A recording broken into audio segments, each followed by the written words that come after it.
to the left side, that would have been worth only 525 points. So giving up 1,050 points there. Because of the way the clock runs down quickly, I was able to get a little bit of taunting in, but it was at about, if I remember right, it was about 1,800 bonus left on the clock when I was forced to finish the screen. With 1,800 bonus, if it's wide open, you can get about, like I said, it was saying about 1,000 points for every 800 bonus. So in that case, I would have gotten 1,600, maybe. Sorry, 2,000. About 2,200 to 2,300 points. And then, of course, when it gets to 000, you get a little more time too. And so if it's wide open, you can get about 3 additional jumps in at 000. So I probably could have gotten about 2,500 points there by using up the 1,800 bonus, right? So that's a net of 700 points. And not paying attention here. Let that fireball get above me. So if you think about that, so I gave up basically would have been 700 points better off by doing the taunting all the way to 000, right? But I would have given up 1,050 points worth of smashes. So I made the correct decision there to go for the smashes. I got 3 instead of 1, and it worked out to be higher scoring by about 300 points. So,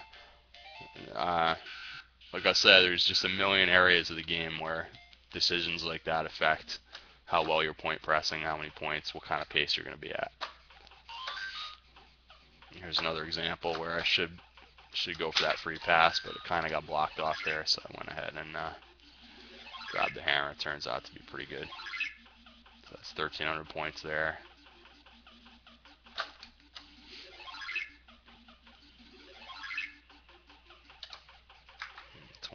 2,400 points I ended up getting, and I'm going to get the 3 smashes and try and go up the right side. So this is pretty good point pressing. I'll try and calculate what happened afterwards if I make it.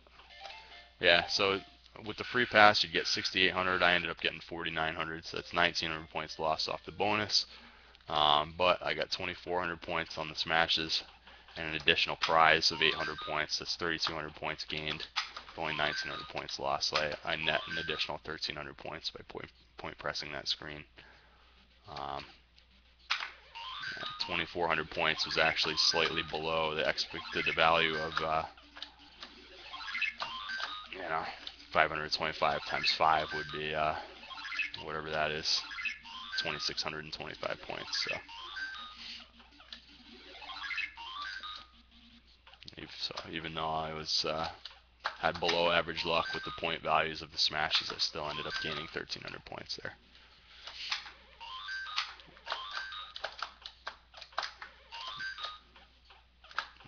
The key though on the Pie Factory is a lot of times you get delayed, and that climb at the end won't be available. You end up having to switch sides and all that kind of stuff, and you can burn 2,000 or 3,000 points just trying to get to the top. At that point, you've basically lost all your gains. You probably ended up losing points trying to point press it. So it is a little bit of a gamble. A lot of people feel if the free pass is wide open, you should take it because there's a decent chance that you'll get so many delays that you won't be able to get the 8,300 or 8,400 expected points from the free pass. I feel that it's kind of situational. I'm just trying to get through the elevators here. This is not how you point press it. I was not happy with that, so I retreated. You have to be able to retreat on a moment's notice. I think everybody's familiar with how to do the springs, so I won't go into that.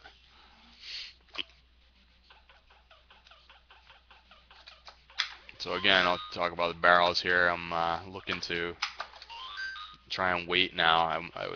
It's best if that firewall does not come up, if it gives me 5 or 6 more seconds here. So I got 5 barrel stacks, 6 barrel stacks, 7. So I'm fairly confident I'm going to grab it now when the barrel comes, because that's a lot of barrel stacks. That I think that might have been all 10 right there. And the fireball came up. So this is a huge hammer.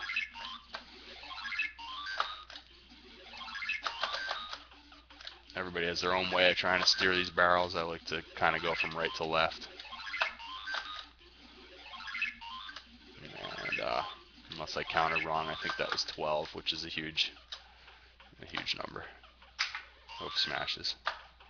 I saw the opportunity to do a little grouping there, but I lost a barrel on the left side. You see that? So there's some trade-off. Now again, grouping. This is my position. I like to be close to where this ladder comes up, so that the wild barrels will drift off to my left side. That was a bad decision to go up at that particular moment, but I got away with it.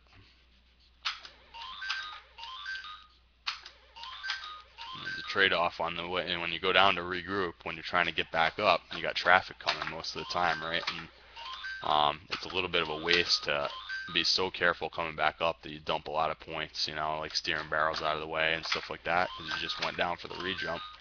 You'd like to actually net those points and not lose a lot on the way back up. Right now I should be going to get the hammer here because the fireball's there. And so I try and get aggressive sometimes with trying to get back up without losing out on the points. Also, there's an opportunity cost with not coming back up too, because now you got less time to do more grouping. So you want to try and be pretty aggressive getting back up into position. But there are times, the whole time really, that you're in that area, you have to watch Kong like a hawk. You're not even watching the traffic. You're not watching the fireball so much. That's being done with peripheral vision, and mostly just watching Kong like a hawk and trying to time your movements in between what we call the death zone, which is directly underneath Kong. You time your movements through there you watch his sprite to see if he's in the middle or is about to release a barrel, or if he's just past. The best time is when he's just finished grabbing a barrel and then coming vertical again, and then he's like making his way to roll the barrel to the right. Now you have like a second to go through there, because by the time he releases the barrel and then comes back to the left to grab another barrel, and then possibly throws a wild barrel, throws a bomb on you, you're already through there. So you're always watching and timing your movements through there. And that includes also trying to approach the top hammer. If you're someone that doesn't group and you're just trying to get through the game, and you like to go over there and get that top hammer, it's still very important to watch Kong. You don't want to be climbing that little ladder when he's about to throw a wild barrel, because it will hit you there. That's a very common cause of death for most people, is they're trying to climb up that little ladder and you get a wild barrel right in the head. So you wait for him to be about to release a barrel, and then you climb up that ladder. So then by the time he comes back to grab a barrel and tries to throw the wild barrel on you, you've already climbed the ladder and you can get out of the way. So that's a very tricky section of the barrel screen.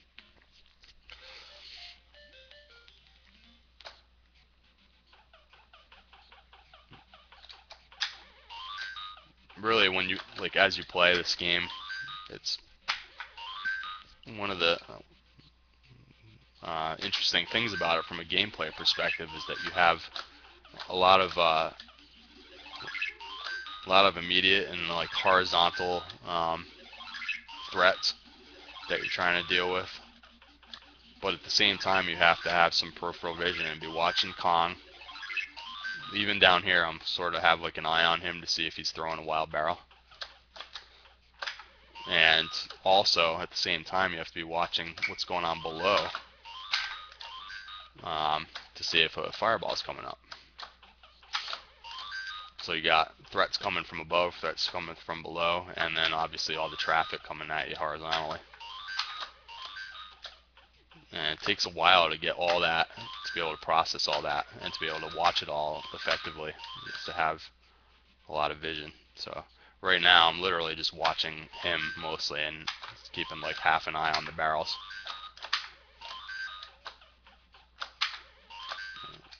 So I jumped into that area when he was in between his timing here. So again, and you also get to know if the barrels are going to be groupable based on what his sprite is doing. If he does like a little pause, then the timing of the release of the barrels is going to be different. So like right there, it's going now they're going to group up. So now the fireball's coming. So sometimes you're watching him so closely you forget to watch for the fireball. Fireball shoots right up, and if you're not ready to grab the hammer, it can be a real problem. So this aspect of point pressing is actually pretty complicated.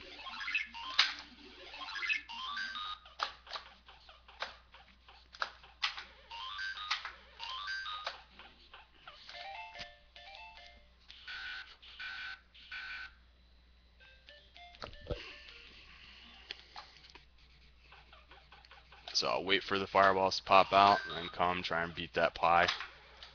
I already knew that I was going to go for the hammer because I had 2 pies coming, which to me means you got a good chance at point pressing and doing well with it. So there was a chance there for a free pass if I had jumped over the pie and climbed up, but I decided to go for the point pressing.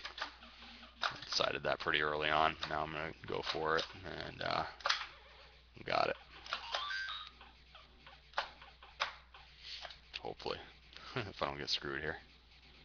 It's risky to go up the right side. There are some differences. It's not totally symmetrical because of the differences in how the fireballs behave, especially the freezers and even the regular ones. They tend to drift to the right a little more, and there are certain spots that are more safe to stand in on the left side than they are on the right side. And so going up that right side is a little challenging and risky, but in that particular pattern of point pressing, it's by far the fastest way to do it. So you get the best bonus for doing it.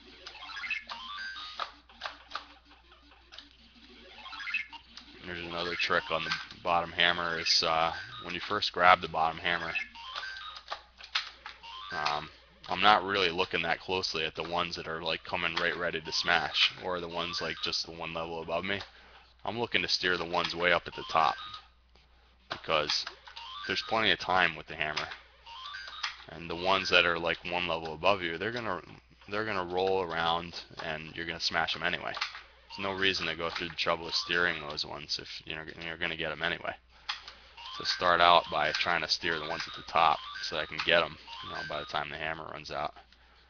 That's why they end up kind of like, sometimes you end up with like 6 or 7 barrels like right in a row, and then you smash them all, because I've been steering the top ones down and the bottom ones are just kind of rolling around. This is another decent setup for the top hammer because I got that fireball. Here's an example now. See that there's not really any other fireballs like in play. So when this finishes up, I'm actually going to go over here and try and do more grouping. Let's see if I can do one before that. See, that one's already coming up, so I'm already looking to escape now. I'm not going to go re-jump that one. So probably just broke even on that. I got 1 triple jump in, but I lost 1 barrel in the process as well. So.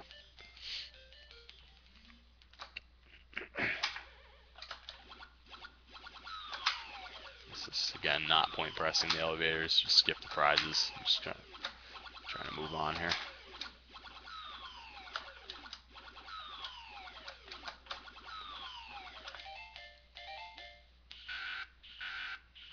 And get to the rivets, I'll show you some more stuff here.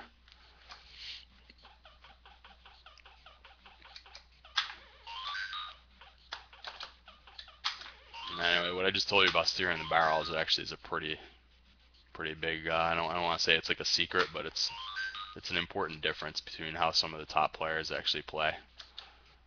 It's one of the key points. How you get from 1 million up into like world record territory.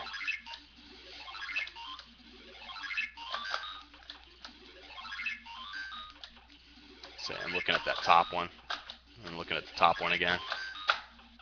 Now I'm going to try and get them all because I'm running out of time.